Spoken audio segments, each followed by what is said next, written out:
예, 제 7강을 할 차례입니다. 7강의 제목이 뭡니까? 율법의 한계와 내면의 전쟁이라는 그 내용인데, 그 예습을 해 오신 분들은 아실 거예요. 그 파트 1, 2, 3, 4의 그 제목을 이렇게 쭉 보면은, 이것이 하나의 어떤 그 가정이구나 하는 것을 여러분들이 아실 수가 이렇게 있습니다. 아, 우리가 이미 예전에 경험을 했던 이제 그런 그 과정이에요. 바로 이겁니다. 우리가 예수님 믿고 우리가 구원을 받지 않습니까? 우리가 예수님 믿고 구원받았다고 해서 모든 것이 끝납니까? 아니죠. 우리가 예수 믿고 구원받으면 바로 그 시간으로부터 시작하는 거예요. 영적인 그 삶이 시작을 하는 겁니다. 그래서 모든 것이 끝난 게 아니기 때문에 그 신앙생활을 하면서 해결해야 할 것들이 많이 이렇게 찾아옵니다. 제일 먼저 해결을 해야 될 것이 바로 그 파트 1에 보면은 전 남편의 그 이야기가 이렇게 나옵니다. 내가 예수 믿기 전에 나를 이렇게 지배했던 그 전 남편, 그죠? 그것으로부터 우리가 자유해야 새 남편이신 예수 그리스도와 함께 살 수가 이렇게 있는 겁니다. 바로 이 문제가 해결이 돼야 되고, 그 다음에 두 번째는 무엇인가 하면은, 나를 찾아오는 제 문제가 해결이 되어야 합니다. 우리가 예수님 믿고 구원받았다고 해서 죄에서 자유하는 것이 아니잖아요. 크리스천들도 얼마든지 죄를 지을 수가 이렇게 있습니다. 그래서 나를 찾아와서 나를 회방 놓는 이 죄 문제를 이제 우리가 해결을 해야 되고, 그다음에 또 한 가지는 나의 내면과의 전쟁을 우리가 잘 해야 하는데, 그것이 무엇인가 하면은 바울이 고민한 것처럼 자기는 선을 행하기를 원하지만 그러나 악을 행하고자 하는 그 내면과의 전쟁을 우리가 또 치러야 이렇게 됩니다. 그래서 참 쉬운 것이 아닙니다. 신앙생활이라고 하는 것이 예수 믿었다고 해서 모든 것이 다 끝나는 것이 아니라 나를 붙잡아 매었던 전 남편으로부터 내가 자유해야 되고 제 문제가 해결이 되어야 하고 그리고 악을 행하기를 원하는 나의 내면과의 전쟁에서 우리가 이제 이겨야 한다 이제 그런 말씀이에요. 그런데 이것이 우리의 인간적인 의지와 노력으로 되지 않습니다. 그래서 마지막으로 우리가 어느 단계까지 가야 되는가 하면은 예수 그리스도 안에서 성령으로 사는 이 단계까지 우리가 올라가야 됩니다. 내가 예수 믿고 구원받았는데 여전히 내 힘으로 살고 여전히 내 의지와 내 노력으로 사는 그런 그 단계에 머물러 있으면 신앙생활이 그야말로 한마디로 피곤 그 자체입니다. 고역 그 자체예요. 그렇기 때문에 우리가 어느 단계까지 가야 되는가 하면은 예수 그리스도 안에서 하나님의 거룩한 영이신 내 안에 들어와 계시는 거룩하신 영이신 성령으로 사는 그 단계까지 우리가 가야 한다. 그런 말씀이에요. 그래서 오늘 이 7장의 말씀은 그 8장 2절까지 나와 있는데 이것은 우리가 예수 믿고 그리고 하나님 앞에 가는 그날까지 우리가 겪는 모든 문제를 짧은 이 한 장 속에서 다 이야기를 하면서 그 해답을 이렇게 보여주고 있는 참으로 그 깊이가 있는 내용이다. 그렇게 말씀을 드릴 수가 있습니다. 자, 그러면은요, 파트 1을 봅니다. 우리는 율법에서 벗어나 그리스도께 속한 자가 되었다. 그랬습니다. 그죠? 이것은 바로 예수 믿고 구원받은 초기의 그 단계를 그 이야기를 합니다. 그래서 1절에 바울이 어떤 이야기를 합니까?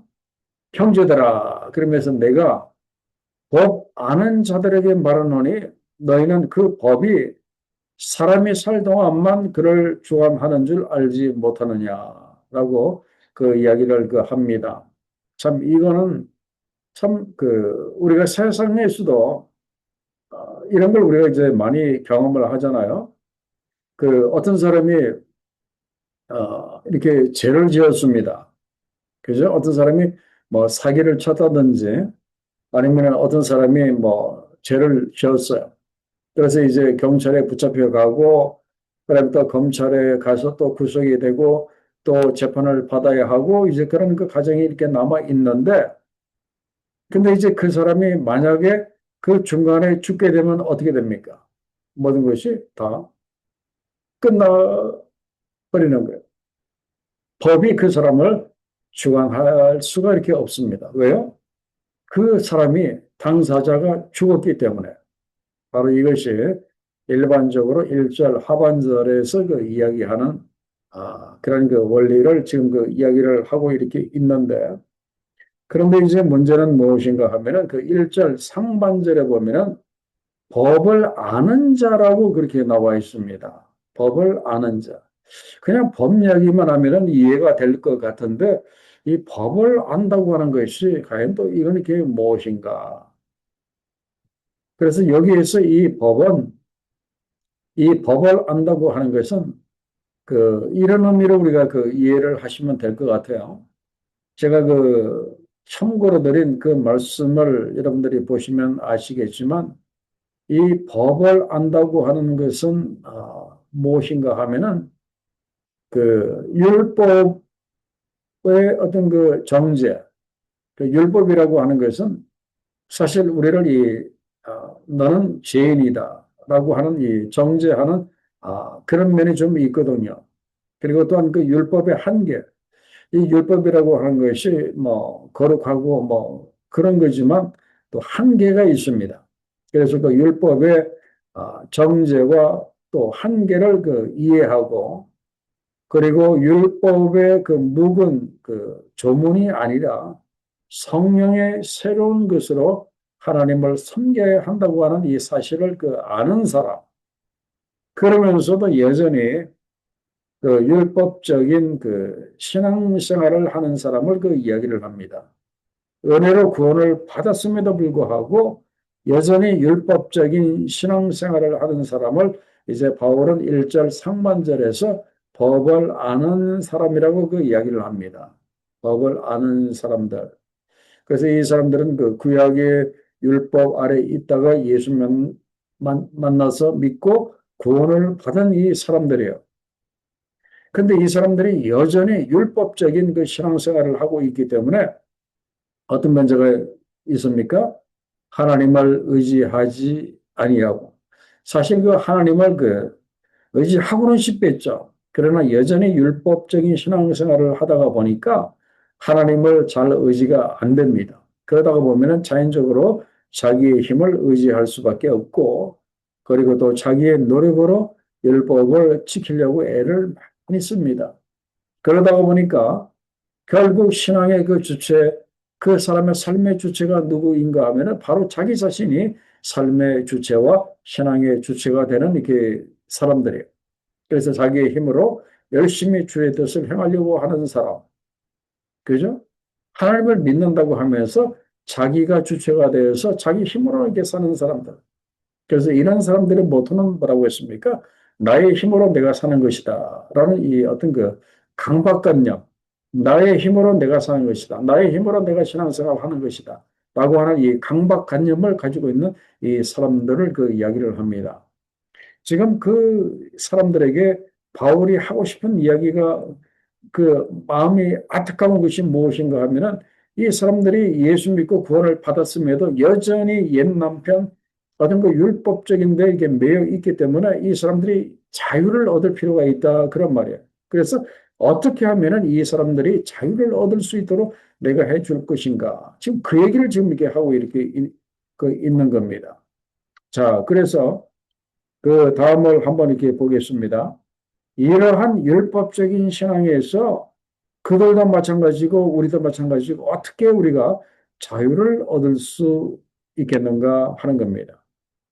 그래서 1절로부터 4절까지의 말씀을 이렇게 쭉 보시면은요, 만일이라고 하는 말씀이 나오는데 그 2절 하반절에 보면은 만일 그 남편이 죽으면 그리고 3절 중반절에도 보면은 만일 남편이 죽으면 바로 이것이 가정법으로 두 번 반복해서 그렇게 나오는 것을 그 알 수가 있는데 여기서 우리가 힌트를 얻을 수가 있습니다. 아, 우리가 자유를 우리가 어떻게 얻을 수 있는가 하면은 우리의 전 남편이 죽으면 내가 자유를 얻을 수 있겠구나 하는 것을 우리가 힌트로 그게 얻을 수가 이렇게 있습니다. 그래서 제가 그 재미난 그 이야기를 거기에 올려드렸는데 거기에 보면은 율법이라고 하는 남편과 결혼한 부인의 그 이야기를 지금 제가 들려드리고자 합니다. 바로 그 율법 남편과 결혼한 부인이 바로 우리들이고 그리고 구약에 이제 그 살았던 그게 사람들이에요. 그래서 그 어떤 부인이 그 결혼을 했는데 남편의 이름이 뭐라고 했습니까? 율법이라고 했습니다. 남편의 이름이 율법이에요. 그리고 그 율법 남편은 십계명을 아주 잘 지키고 그리고 또 가장으로서 돈도 아주 잘 벌어서 가정을 잘 보살피는 그런 그 사람이었어요. 그러다가 보니까 그 여자가 그 율법을 보는 순간에 반해서 결혼을 했다고 했습니다. 그런데 그것이 오래가지 아니하고 행복하지 아니했다 그랬습니다. 왜요? 율법이라고 하는 이 남편이 부인에게 완벽을 요구합니다.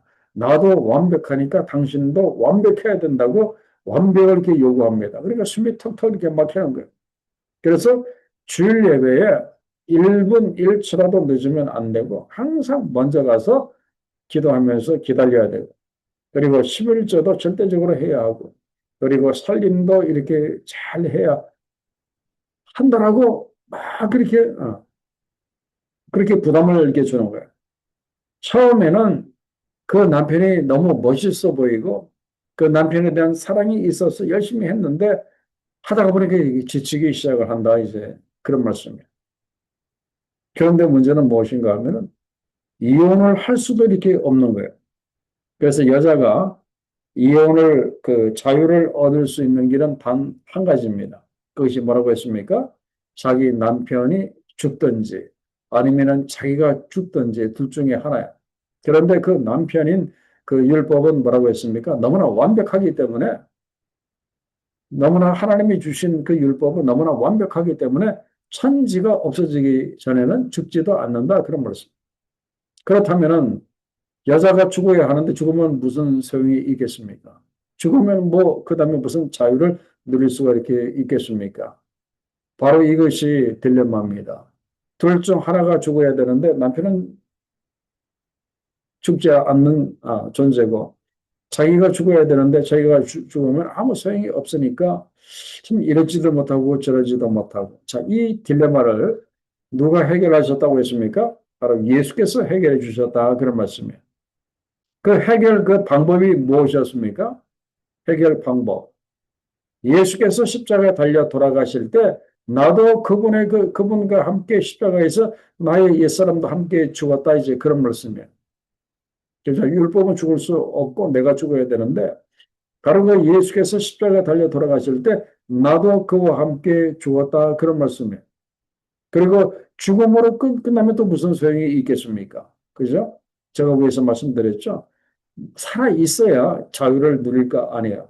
그래서 예수께서 이제 그 부활하심으로 인해서 그 부활하신 예수 그리스도와 함께 우리가 새 생명을 얻게 되었다. 이제 그런 말씀이에요. 그죠? 그래서 전 남편하고 이제 이 관계가 법적인 관계가 이제 완전히 끝나게 된 거예요.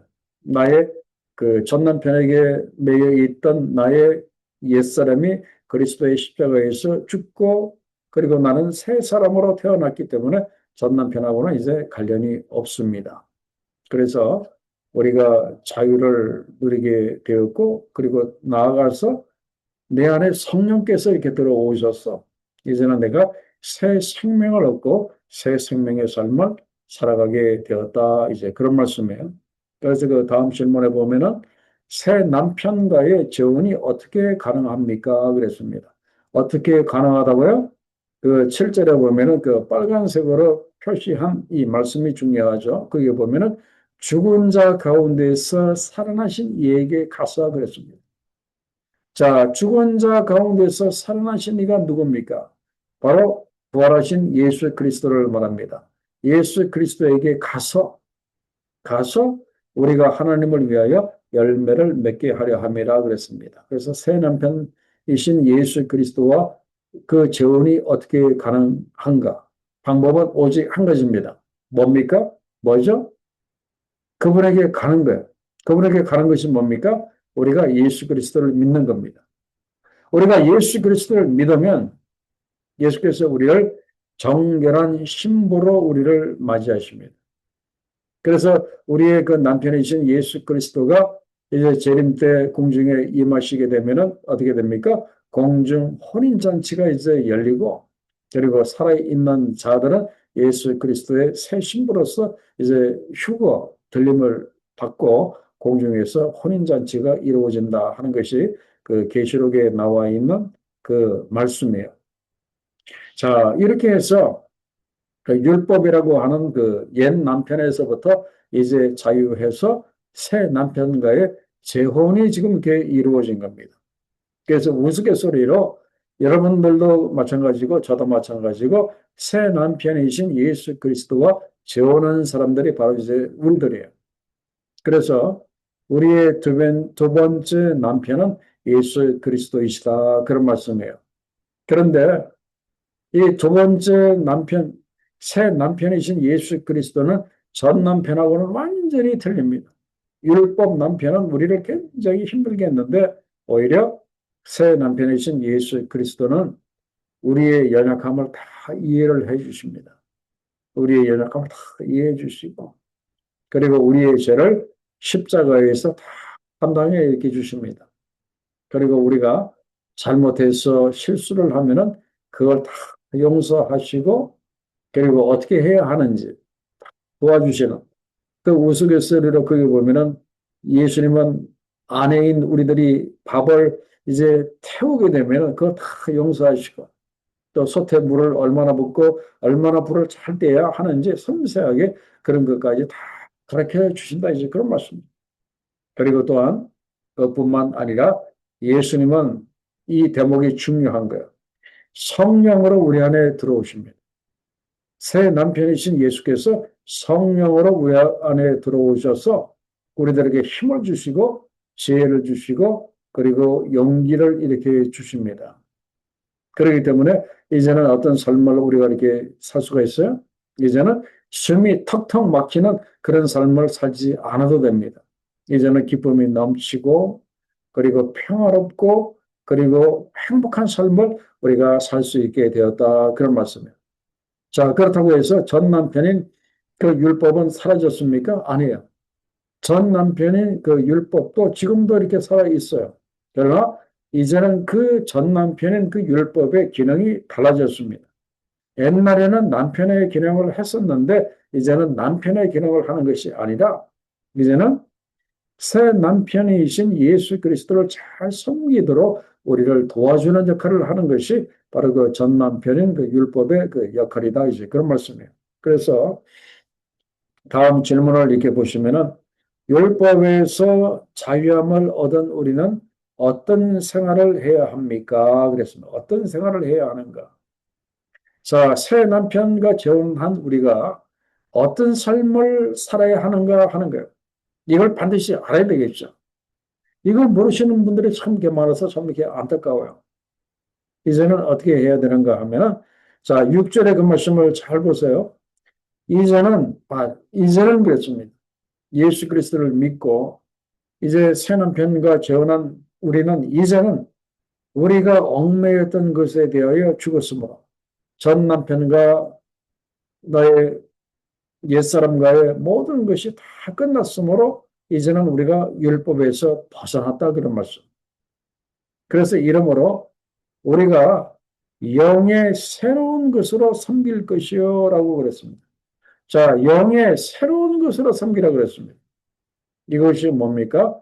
성령으로 살고 성령으로 이제 섬기라 하는 이제 그런 말씀이에요.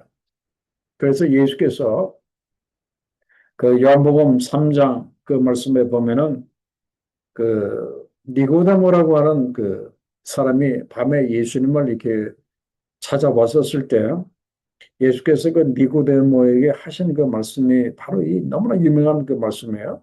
요한복음 3장 5절에 보면은 사람이 물과 성령으로 나지 아니하면은 하나님 나라에 들어갈 수 없다라고 분명히 그렇게 말씀을 이렇게 하셨어요. 그리고 또한 바울도 디도서 3장 5절과 7절에 보면은 요한복음 3장 5절과 같은 내용인데 너무나 깊이가 있는 그 말씀이에요. 보면은 예수께서 우리를 구원하시되 어떻게 구원을 하셨다고요?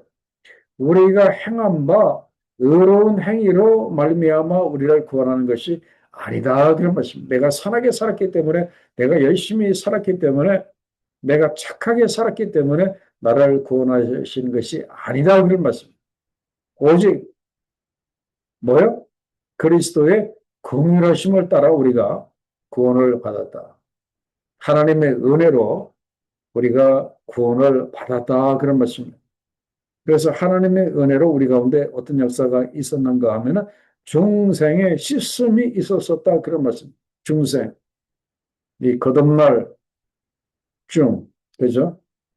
물과 성령으로 나는 것, born again 거듭나는 것, 중생의 씻음과 그리고 성령의 새롭게 하심으로 바로 그것이 사람이 물과 성령으로 난다고 하는 이제 바로 그 말씀이에요. 그래서 그렇게 하신 그 이유가 무엇인가 하면은요.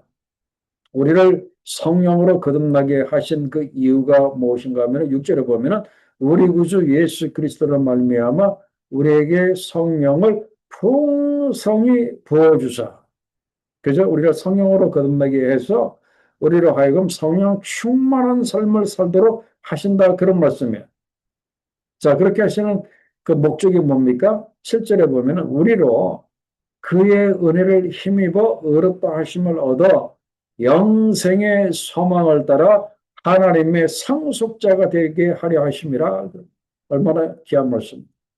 하나님의 상속자, 하나님의 아들과 하나님의 딸로서 하나님 나라를 상속하는 그 상속자로 우리를 삼으시기 위해서 처음에 우리를 물과 성령으로 우리를 거듭나게 하셨다. 성경은 그렇게 말하고 이렇게 있습니다. 그래서 우리가 여기서 중요한 것이 무엇인가 하면은 예수 믿고 구원받은 우리는요, 무엇으로 이렇게 살아야 하는가 하면 이제는 내 힘과 내 의지와 내 노력으로 살아서는 안 됩니다. 또 그렇게 살 수도 없어요. 그렇게 신앙생활을 할 수도 없어요. 그래서 우리는 우리 안에 부어주신 그 새 영이신 성령으로 우리가 이렇게 살아야 되고 성령의 새로운 방식으로 우리가 하나님을 섬길 수 있어야 한다. 이제 그런 말씀이에요. 그래서 이제는 우리가 아, 산다고 해서 그렇다고 해서 우리가 성령께 모든 거 다 맡기고 뒷짐지고 가만히 또 있는 것도 아니죠. 그렇게 해서도 안 되고 열심히 예전처럼 열심히 살아야 됩니다. 그런데 우리가 열심히 노를 젓는 것은 맞습니다. 그러나 내게 오신 성령께서 성령의 바람이 불게 하셔서 이 나라고 하는 이 배가 앞으로 나갈 수 있도록 이제 그렇게 해주신다 이제 그런 말씀이에요.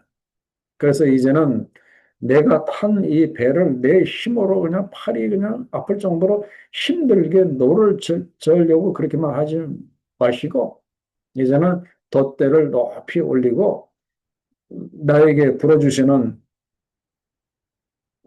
그 성령의 바람으로 우리가 힘을 얻어서 우리가 앞으로 나갈 수 있어야 한다. 이제 그런 말씀이에요.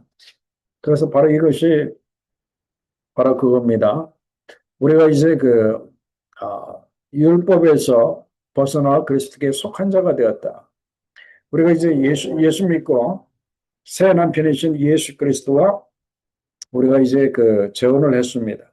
그래서 이제는 우리가 성령으로 사는 법을 우리가 그 배워서 성령으로 이제 우리가 살아야 한다. 그런 말씀이에요.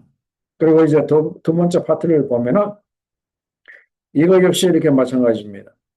우리가 이렇게 살다가 이렇게 보면은 예수 그리스도와 재혼하고 성령으로 그렇게 산다고 해도 여전히 우리를 그 찾아오는 것이 바로 죄라고 하는 것이 이렇게 찾아옵니다. 죄가 이렇게 찾아온다 그런 말씀이에요. 그런데 그 죄를 제거하기가 굉장히 어렵습니다. 왜 그런가 하면은 그 8절 그 말씀에 이렇게 보면은 죄가 기회를 타서 계명으로 말미암아 그렇게 이야기를 합니다. 그리고 8절 하반절에 보면은 율법이 없으면 죄가 죽은 것이라. 그리고 9절에 보면은 죄는 살아나고라고 하는 또 11절에 보면은 죄가 기회를 타서라고 그렇게 나옵니다. 보면은 뭔가 좀 이렇게 죄라고 하는 것을 어떤 인격체라는 그 표현을 그렇게 쓰고 있는 것을 보게 되는데 뭔가 이렇게 움직이는 것을 보게 되는데 그 이유는 무엇인가 하면은 바로 죄라고 하는 것 뒤에 누가 있는가 하면은 사단 마귀가 있는 거예요. 그 죄라고 하는 것 뒤에 누가 숨어 있는가 하면은 사단 마귀가 이렇게 숨어 있습니다. 이 사단 마귀가 죄라고 하는 이 가면을 쓰고 우리를 찾아와서 계속해서 그 죄를 짓도록 이제 그렇게 만든다. 그런 말씀이에요. 그래서 참 우리가 이걸 통해서 좀 이 죄라고 하는 것이 기회를 타서 우리를 속이고 우리를 죽이지 못하도록 우리가 이제 그렇게 애를 참 많이 써야 된다는 것을 여기서 알 수가 이렇게 있습니다. 그래서 우리가 이 죄라고 하는 것, 이 죄라고 하는 것을 우리가 분명히 알고 그리고 거기에 대해서 어떤 치료를 우리가 이제 받으려고 하면은 바울은 지금 7절에서 율법이 죄냐? 그럴 수 없다. 율법으로 말미암지 않고는 내가 죄를 알지 못하였으니 하고 이야기를 합니다. 자, 죄라고 하는 것을 이제 우리가 해결을 해야 할 터인데 지금 바울은 7절에서 율법 이야기를 합니다. 그러면서 제가 여러분들에게 드린 그린 칼라의 내용을 이렇게 보시면은 율법의 유익이라고 하는 것이 이렇게 나와 있습니다. 율법의 유익이라고 하는 것이 나와 있는데 이 율법이라고 하는 것은 우리 몸의 병을 알려준다. 그렇게 제가 표현을 했습니다. 그래서 이 병이라고 하는 것은 죄겠죠. 이 병을 알려준다. 그래서 사람이 위내시경 검사를 하면은 그 사람이 만약에 위암에 걸렸는지 걸리지 않았는지 알게 되잖아요. 그래서 위내시경을 통해서 위암에 걸린 사실을 사람이 발견하게 된다면 사람이 어떻게 됩니까? 처음에는 다 사색이 되고 죽음의 공포에 시달리게 됩니다. 그죠? 그러면은 위내시경이 내 뱃속에 있는 위암을 알게 했다고 해서 위내시경이 나쁜 겁니까? 아니죠. 그렇지 않습니다. 오히려 위내시경이 아니었다면은 내가 위암이 걸렸음에도 그걸 알지 못하고 죽을 수밖에 없었다. 그런 말씀이에요. 이게 비유적인 표현입니다. 율법도 마찬가지예요. 이 율법이라고 하는 것이 우리의 죄를 깨닫게 한다. 이제 그런 말씀입니다. 그리고 깨닫게 하는 데만 그치는 것이 아니라 내가 율법을 통해서 죄를 깨닫게 되니까 이 죄의 여기에서 벗어나기 위해서 예수 그리스도를 통해서 제사함의 은혜를 누리는 그 단계까지 가게 한다. 이제 그런 말씀이에요. 그렇기 때문에 율법이라고 하는 것이 꼭 나를 옥죄이고 나를 힘들기만 하는 그런 나쁜 것이 결코 아니다. 어떤 면에서 율법은 꼭 필요한 것이고 이제 좋은 것이다. 이제 그런 말씀이에요. 그래서 율법은 몽학 선생, 초등 교사로서 자기 할 일이 있는 거예요. 우리로 하여금 죄를 깨닫게 하고 그리고 예수 그리스도를 통해서 내가 제사함을 받아야 한다는 것을 알게 하는 바로 그 단계까지 해주는 것이 바로 그 율법, 바로 그 몽학 선생, 바로 그 초등 교사가 하는 그 일입니다. 그래서 이제 우리가 예수 그리스도를 만나고 이제는 그 몽학 선생, 그 초등 교사로부터 이제는 우리가 그 바로 거기에서 어떤 이렇게 교육이라고 할까? 어떤 그 보호를 받는 체계에서 이제 벗어나게 되잖아. 그러면 이제 그 다음에 우리가 성령 안에서 그 율법의 뜻을 이루는 삶을 우리가 살아야 한다. 이제 그런 말씀이에요.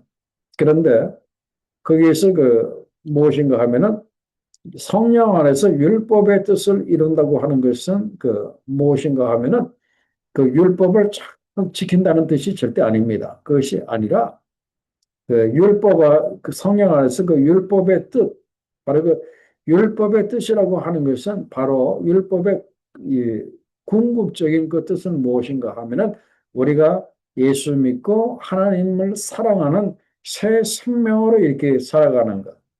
바로 이제 그걸 그 의미를 합니다. 그래서 우리가 그 율법의 그 유익에 대해서 그 생각을 해봤습니다. 그래서 율법은 내가 죄인이라는 것을 알게 해서 나로 하여금 예수 만나 그리고 구원을 받게 하고 그리고 하나님을 사랑하는 그 새로운 삶을 살아가도록 그렇게 합니다.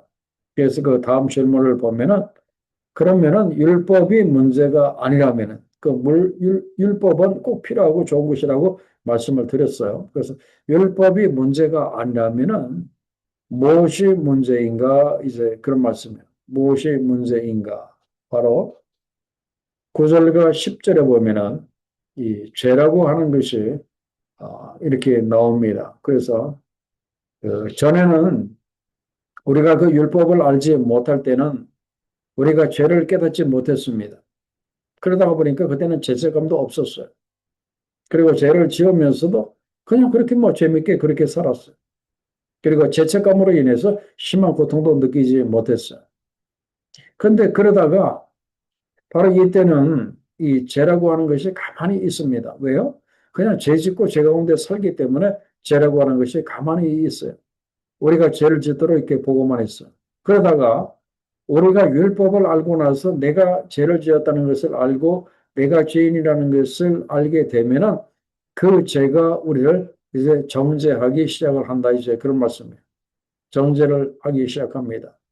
그래서 여기서 이제 우리가 알아야 되는 것이 무엇인가 하면은 율법이 문제가 아니라 죄가 문제이다고 하는 이 사실을 우리가 분명히 알아야 합니다. 이 죄라고 하는 것이 그 율법을 이용을 해서 나라고 하는 자가 정말 형편없는 그 인간이라고 자꾸만 자책하게 만듭니다. 그래서 결국에는 나로 하여금 그 죽도록 그렇게 만드는 것이 바로 그 죄가 그렇게 하는 거예요. 그래서 이 죄라고 하는 것이 제가 처음에도 말씀드린 것처럼 사단이 부리는 도구라고 이렇게 말씀을 이렇게 드렸습니다. 사단이 죄라고 하는 이 가면을 쓰고 우리들에게 와서 결국 우리로 하여금 죽도록 만드는 것이 바로 이 죄라고 하는 것을 우리가 알 수가 이렇게 있습니다. 그래서 어떤 면에서 보면은요, 이것은 당연한 중간 과정이라고 제가 이렇게 말씀을 이렇게 드릴 수가 이렇게 드리고 싶어요. 우리가 이제 예수님 믿고 그걸로 다 끝나는 것이 아니잖아요. 예수 믿고 우리가 구원을 받았어도 이 사단 마귀가 부리는 이 죄라고 하는 것이 항상 나를 찾아와서 나로 하여금 넘어지도록 이제 그렇게 만듭니다. 그죠? 넘어지도록 그렇게 만듭니다.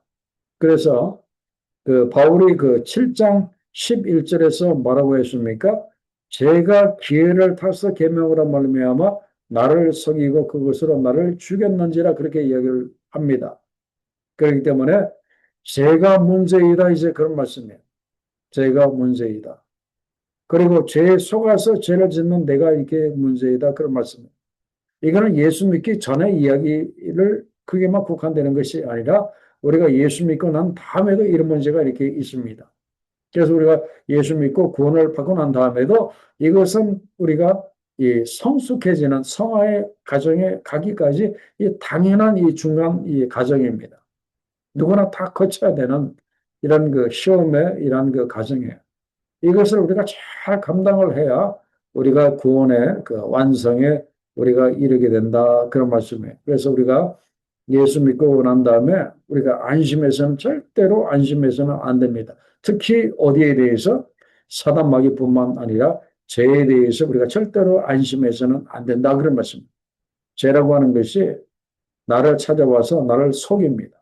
그리고 나를 그 넘어지게 그렇게 만듭니다. 그래서 나를 유혹해서 나로 하여금 넘어지도록 그렇게 만들기 때문에 우리가 죄에 속지 말아야 한다 하는 것을 우리가 분명히 그 알아야 합니다. 자, 그 다음에 그 로마서 7장 13절을 이렇게 보겠습니다. 그런즉 선한 것이 내게 사망이 되었느냐? 그럴 수 없느니라. 그렇습니다. 자, 여기서 이 선한 것이 이렇게 뭐겠습니까? 바로 앞에서 이야기한 것처럼 그 율법과 계명을 그 이야기를 합니다. 그 율법이 내게 사망이 되었느냐? 그럴 수 없느니라. 오직 죄가 죄로 드러나기 위하여 선한 그것, 바로 그 율법으로 말미암아 나를 죽게 만들었으니, 바로 그 나의 옛사람을 죽게 만들었으니, 이는 계명으로 말미암아 죄로 심히 죄되게 하려 함이라라고 그렇게 말씀을 하고 이렇게 있습니다. 그래서 아, 그 율법을 통해서 죄가 죄로 그렇게 드러나고 그리고 나의 그 죄가 얼마나 악독한 것인지 드러나도록 이제 그렇게 하고 그리고 나는 회복불능의 사람이라고 하는 그런 그 인식을 그 심는다. 이제 그런 말씀이죠.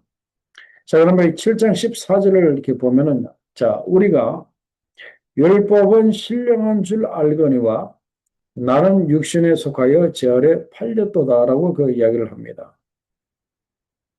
자, 이 내용이 이렇게 무엇인가 하면은 그 우리의 그 마음은 선을 행하고자 하지만 육신은 너무나 약하기 때문에 그 악을 그 행하게 된다 그런 말씀. 내 육신이 너무나 약하기 때문에 결국 우리가 죄 아래 팔리게 된다 이제 그런 말씀이에요. 죄를 짓게 된다 이제 그런 말씀이에요. 그래서 이런 이 과정도 우리가 반드시 이 거쳐야 되는 예수 믿고 난 다음에 최종의 그 구원의 완성에 이르기까지 우리가 반드시 겪어야 하는 바로 그겁니다. 나는 선을 행하기를 원하지만 내가 육신이 약해서 그 악을 그 행하게 되는데 이것에 넘어지지 아니하고 이걸 자꾸 이렇게 극복해 가는 이런 이 과정을 이제 우리가 거쳐야 한다. 이제 그런 말씀이에요. 이제 파트 3로 이제 넘어가는데 파트 2의 이 결론은 무엇인가 하면은 이 우리가 예수 믿고 난 다음에 이 죄라고 하는 것이 우리로 하여금 이렇게 힘들게 한다는 이 내용을 지금 바울이 그 7절로부터 13절까지 이야기를 쭉 하는 거예요. 죄가 이제 우리를 그 기회를 타서 그 힘들게 한다. 이제 그런 말씀이에요. 그래서 이 파트 3는 무엇인가 하면은 이 문제를 어떻게 하면은 그 풀 것인가 하는 이제 그런 그 내용이에요. 이 죄라고 하는 것이 나를 찾아와서 이렇게 힘들게 할 때 이 죄 문제를 내가 어떻게 하면은 그 해결을 할 수 있을 것인가. 바로 이제 그 문제를 지금 그 바울이 지금 이제 그 이야기를 그 하는데 자, 이것을 이제 우리가 어떻게 하면은 그 해결을 그 할 것인가. 그래서 그 파트 3를 보면은 그 선을 원하지만 악을 향하는 내면의 그 전쟁. 이것도 그런 그 죄 문제뿐만 아니라 제가 처음에도 그 서론에서 말씀드린 것처럼 그 내 마음은 선을 행하기를 그렇게 원하지만 내 마음의 그 한쪽은 또 악을 행하고자 하는 이제 그런 것이 그 있다는 것을 바울이 솔직히 그 이야기를 그 하는 거예요. 그래서 바울이 이것을 경험을 했기 때문에 자기의 고통을 어떻게 표현을 했는가 하면은 24절에 보면은 오호라 나는 공고한 사람이라고 그 이야기를 했습니다. 왜 그런가 하면은 자기 안에 있는 그 하나님의 법과 그리고 제법이 내 안에서 충돌을 하는 거예요. 하나님의 법을 지키고자 하는 내 마음과 그리고 제법을 따르고자 하는 내 마음이 이 충돌을 하는 거야. 아니야. 하나님 편에 서야 돼. 아니야. 뭐 괜찮아. 잠깐 뭐 죄 좀 그렇게 뭐 갔다 와도 돼. 이러한 이 충돌, 이제 이러한 것이 우리 가운데 있게 된다. 이제 그런 말씀이에요. 그래서 이제 이 네 번째 파트로 이렇게 들어가서 이제 결론적으로 이렇게 들어갑니다. 그것이 무엇인가 하면은 이것을 우리가 어떻게 없앨 것인가. 그래서 그 네 번째 파트의 그 제목이 무엇입니까? 율법 아래에서는 이 싸움에서 우리가 이길 수 없다 하는 것이 바로 그 결론이에요. 그래서 이 바울이 그 21절과 24절에서 율법 아래에서는 이 싸움에서 나를 찾아오는 이 죄와 그리고 하나님의 법을 행하기를 원하는 내 마음과 제 법을 행하기를 원하는 내 마음, 이 양쪽 마음의 이 싸움의 이 문제를 우리가 율법 아래서는 해결할 수 없다. 이제 그런 말씀, 이길 수 없다. 바로 그 이야기를 지금 21절로부터 24절에서 이야기를 쭉 바울이 하고 이렇게 그 있는 겁니다. 자, 그러면서 이제 마지막 그 파트를 이렇게 보시면은 탄식에서 해방으로 그리스도 안에 있는 그 구원이라고 하는 그 내용을 이제 보도록 하겠습니다. 자, 이것이 이제 결론적으로 굉장히 그 중요한 그 내용인데, 자, 바울이 이제 25절에서 이렇게 보면은 우리 주 예수 그리스도로 말미암아 하나님께 감사하리로다 그랬습니다.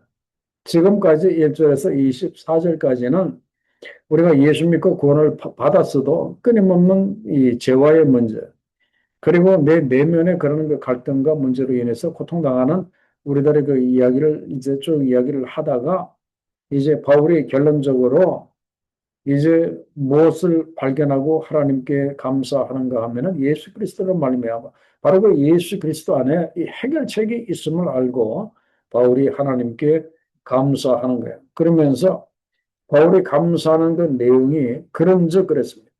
내 자신이 마음으로는 하나님의 법을 육신으로는 제 법을 섬기노라 그랬습니다. 이건 뭐 너무나 이렇게 당연한 거예요. 이건 우리들이 늘 경험하는 거예요. 나는 영적으로 하나님을 섬기고 하나님의 법을 따르기를 원하는데 내 육신은 또 이 제 법을 또 따르기를 그 원하는 이 내 안에서 이 갈등이 생기는 것을 우리가 이렇게 살아가게 됩니다. 그런데 이러한 이 갈등으로 계속해서 끝나는 것이 아니라 이제 8장 1절과 2절에 바로 여기에 해결책이 있는 거예요. 바울이 감사하는 그 이유가 여기 있는 거예요. 우리가 감사해야 하는 이유가 거기 있는 거예요. 그러므로 이제 그리스도 예수 안에 있는 자에게는 결코 정죄함이 없나니 그랬습니다. 정죄함이 없다 그랬습니다. 그죠? 뭐 마음으로는 하나님의 법을 지키기를 원하고 육신으로는 제 법을 섬기기를 원해서 그 갈등에 넘어져서 그냥 제 법을 섬기고 제 폭 빠지고 그러다가 보면 우리 얼마나 우리 자신이 그 실망이 되겠습니까? 그죠? 그런데 그럼에도 불구하고 우리는 예수 그리스도 안에 있기 때문에 예수께서 우리를 결코 정죄하지 아니하신다 이제 그런 말씀. 오히려 2절에 보면은 그리스도 예수 안에 있는 생명의 성령의 법이 그러한 죄와 사망의 법에서 우리를 해방하신다 그렇게 이렇게 나와 있어요. 이 내용은 굉장히 그 중요한 그런 그 내용인데, 자 우리가 그 마음으로 하나님의 법을 그리고 육신으로 제 법을 섬긴다고 하는 것은 구원받은 성도 안에 여전히 남아있는 영적인 갈등을 뜻한다. 이건 우리가 지금도 경험하고 있는 것이다. 바로 그거예요. 자, 이 갈등은 차라리 어떤 면에서 보면 우리가 살아있다는 게 증거일 수가 있어요. 왜 그런가 하면은 우리가 성령의 법을 따르기 위해서 치열하게 내 안에서 영적인 싸움을 하고 있다는 게 증거이다. 그런 말씀. 내가 완전히 죽은 사람은 이런 그 싸움도 없죠. 완전히 육신으로 죄의 법을 따라갈 수밖에 없어요. 그러나 내 마음 안에서 하나님의 법을 섬겨야지 또 죄의 법을 섬겨야지 이 갈등하고 있다고 하는 것 자체는 내가 아직 영적으로 살아있고 영적으로 싸움을 하고 있다는 바로 이제 그런 그 증거예요. 그러면서 바울도 이제 이런 것을 경험을 많이 한 사람이에요. 오라 나는 공고한 사람이로다. 이런 과정에서 바울이 감사하는 것은 무엇인가 하면은 바로 제가 2절에서 8장 2절에서 결론적으로 말씀드린 것처럼 예수 그리스도의 은혜와 성령의 도우심으로 이 갈등을 차츰차츰 점차적으로 극복할 수 있게 되었기 때문에 바울이 감사하고 이렇게 있는 거예요. 그래서 바울은 인간적으로 보면은 참 대단한 사람이고 또 신앙적으로 볼 때도 정말 대단한 사람이고 우리가 본받았으면 참 좋겠다고 하는 롤 모델일 수 있는 그런 사람이고 그래서 바울에게는 이런 문제가 전혀 없는 것처럼 보이는 이제 그런 그 사람이에요. 그런데 그도 우리와 똑같은 이런 이 갈등과 이런 그 고민을 2000년 전에 먼저 겪었던 그 이게 사람이었어요. 그 사람이 감사하고 있는 것이 무엇 때문에 감사한다? 예수 그리스도의 은혜와 성령의 도우심으로 이러한 갈등을 극복할 수 있게 된 것을 알고 감사하고 있어요. 그래서 바울은 예수 그리스도의 은혜와 성령의 도우심으로 살아간 이렇게 사람이었습니다. 그렇기 때문에 우리도 어떻게 살아야 하겠습니까? 바로 8장 1절과 2절에 나와 있는 것처럼 예수 그리스도의 은혜와 성령의 도우심으로 우리가 살아야 한다 하는 것을 알 수가 있어요. 그래서 그 마지막 질문을 이렇게 보시면은 이것이 그 최종 이제 결론입니다. 우리가 이제 그 예수 안에 있는 성령으로 살면은 이러한 모든 죄의 유혹이라든지 시험이라든지 내면의 갈등을 우리가 다 이길 수 있다라고 제가 이렇게 말씀을 이렇게 드렸는데 자, 어떻게 하면은 우리가 성령으로 우리가 살아갈 수 있겠는가? 자, 성령으로 이렇게 살아가려면은 제일 먼저 우리가 어떤 말씀을 우리가 받아들여야 하는가 하면은 그러므로 8장 1절의 말씀에 그러므로 이제 예수 그리스도 안에 있는 자에게는 결코 정죄함이 없나니. 그죠? 내가 예전에 얼마나 시큼한 죄를 졌다고 할지라도 내가 예수 믿고 이제는 다시는 예수께서 그 죄 때문에 나를 정죄하거나 하는 일이 없다고 하는 이 사실을 우리가 이렇게 받아들여야 우리가 성령으로 살 수 있다. 그런 말씀이에요. 많은 사람들이 여기에서 실패하는 그 이유는 무엇인가 하면은 예수께서 나를 정죄하지 않는다고 그렇게 말씀을 하시는데 계속해서 자기가 자기를 이렇게 정죄하는 거예요.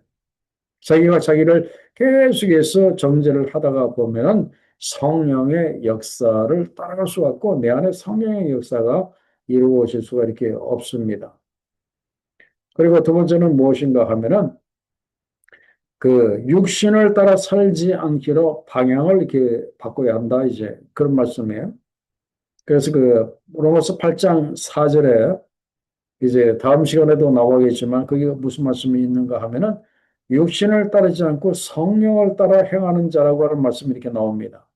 그래서 이제는 이 방향을 우리가 바꿔야 됩니다. 육신을 따라가는 방향에서 180도 이제는 성령을 따라 행하는 이 방향을 우리가 이제 바꿔야 한다. 그래서 삶의 방향이 어디를 향하고 있는가 하는 문제는 굉장히 중요합니다.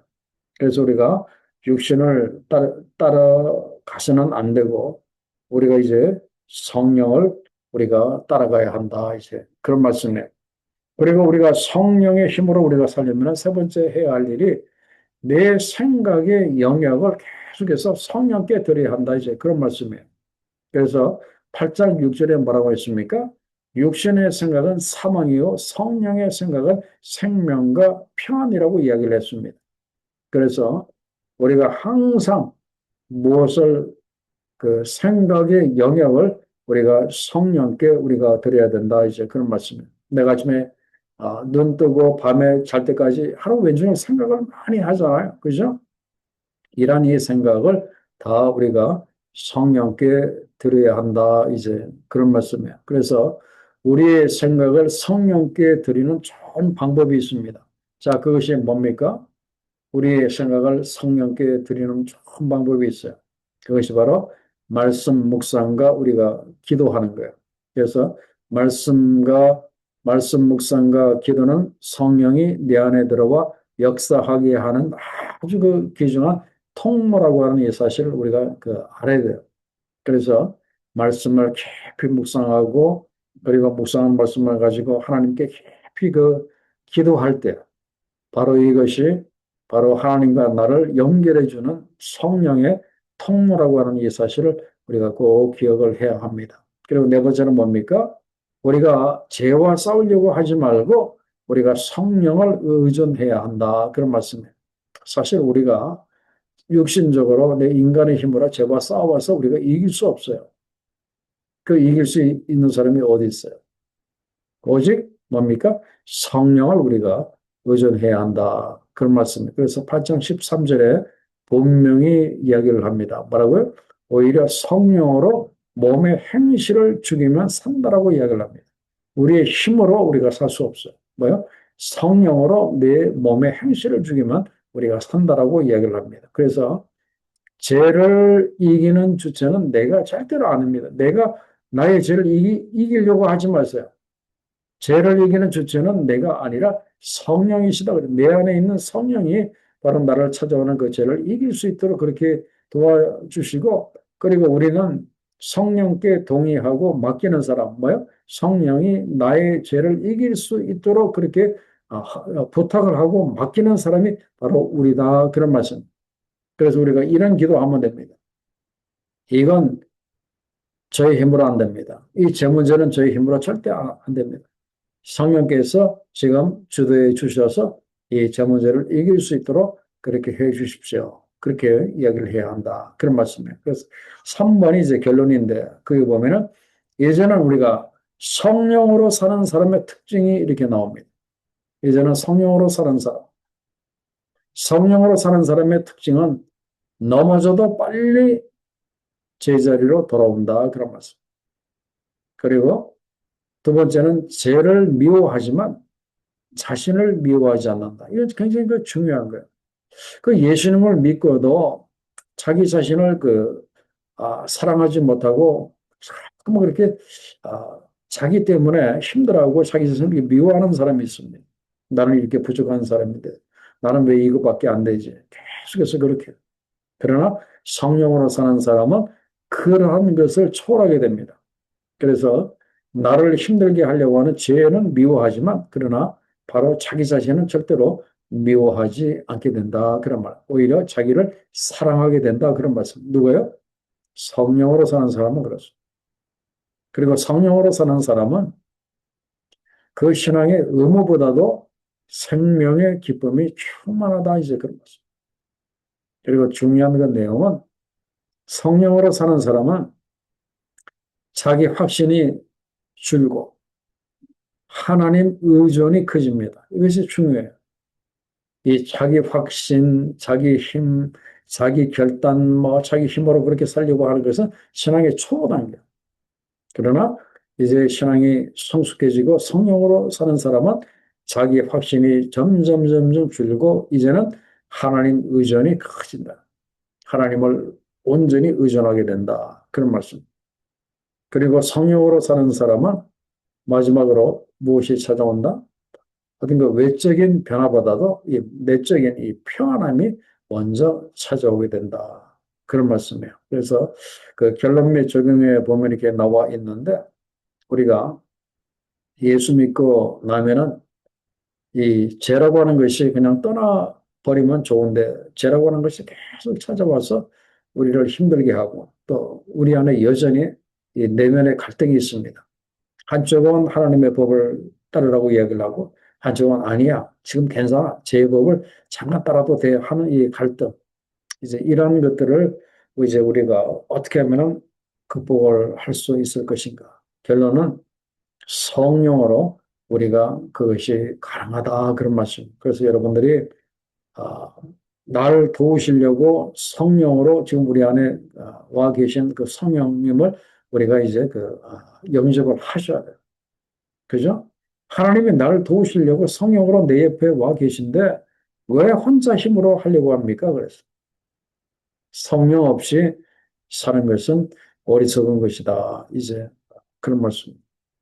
지금 저도 그렇고 여러분 안에 지금 이 성령께서 와 계십니다. 근데 이 성령님이 우리가 만질 수 있고 뭐 우리가 사람을 만나면 악수를 하잖아요. 뭐 악수를 한다든지 아니면 뭐 그분의 음성을 듣는다든지 성령의 어떤 그 모습을 본다든지 하면 참 좋은데 그렇지는 않거든. 그러나 안 보이고 안 만져지고 그렇지만 내 안에 하나님의 거룩하신 영이 들어와 계신 것은 분명한 게 사실이에요. 분명한 그 사실입니다. 그래서 내 안에 들어와 계시는 이 성령과 더불어서 사는 이제 이런 그 삶을 우리가 계속해서 이렇게 사셔야 돼요. 그러려면 여러분들이 이 말씀 묵상 깊이 하시고 그리고 열심히 기도하는 것이 굉장히 중요합니다. 바로 이것이 성령과 소통할 수 있는 그런 길이고 또한 나와 하나님 사이를 연결해주는 그런 성령의 통로이기 때문에 그렇습니다. 그래서 이제 여러분들이 이 성령으로 사는 거에 대해서 좀 문제의식을 가지고 또 성령으로 사는 것에 대한 기도 제목을 가지시고 이제는 성령으로 사는 여러분들 다 되시기를 우리 주의 이름으로 간절히 축원합니다. 자, 기도하겠습니다. 아버지 하나님 오늘 귀한 말씀을 통해서 우리가 예수 믿고 난 다음에 구원의 완성에 이르기까지 끊임없이 우리가 이제 겪어야 하는 그 내용들을 자세히 이제 가르쳐 주시고 우리가 그것이 무엇으로 가능한가를 깨닫게 하셔서 감사합니다. 우리의 힘으로 이제 절대로 할 수 없고 오직 예수 그리스도 안에서 우리가 성령으로 이것이 가능한 것임을 깨닫게 하셔서 감사합니다. 이제는 하나님 죄를 공의히 여겨주시고 우리 영혼에 우리 마음속에 들어와 계시는 성령님이 깨달아지게 하시고 우리 성령님이 느껴지게 하셔서 이제는 성령으로 사는 우리가 될 수 있도록 하나님 도와주시고 늘 말씀과 그리고 기도에 전무하는 우리가 될 수 있도록 도와주셔서 우리가 힘들고 어려운 삶을 살아갈 때 내 안에서 위로하시는 성령 그리고 나로 하여금 죄 가운데 빠지려고 할 때 나를 책망하고 나를 바른 자리로 이렇게 돌아오게 하는 그 성령님 그리고 나로 하여금 하나님을 찬미하고 찬양하고 예배하도록 그렇게 도우시는 그 성령님을 우리가 순간순간마다 경험하고 체험하는 우리 모두가 다 될 수 있도록 이제는 성령으로 사는 우리가 될 수 있도록 하나님 축복하여 주시옵소서. 감사하며 예수님의 귀하신 이름으로 기도하옵나이다. 아멘.